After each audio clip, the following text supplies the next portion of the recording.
যদি স্ত্রীর প্রতি জুলুম করে, নির্যাতন করে, শারীরিকভাবে তাকে লাঞ্ছিত করে, তুচ্ছ করে, তাহলে সন্দেহাতীতভাবে সেই স্বামী অপরাধী, সেই স্বামী গুনাহগার। স্ত্রীর যদি অধিকার নষ্ট করে, তার প্রতি যদি জুলুম করে, কথায় কথায় গায়ে হাত তোলা অবশ্যই জুলুম। এই জুলুম যদি কোনো পুরুষ করে, কোনো স্বামী করে, তিনি রোজা রেখে জুলুম করছেন, তার মানে তিনি গাছের গোড়া কেটে আগায় পানি দিচ্ছেন, তিনি ওষুধও খাচ্ছেন, বিষও খাচ্ছেন।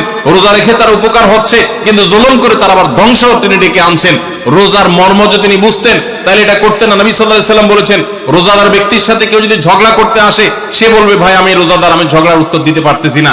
আর এই লোক বরং ঝগড়া তো দূরের কথা, আরো এক কাঠি সরস, সে বোর গায়ে হাত তুলছে, মারামারিতে লিপ্ত হচ্ছে, সন্দেহাতীতভাবে সে রোজার মর্যাদা রাখে নাই।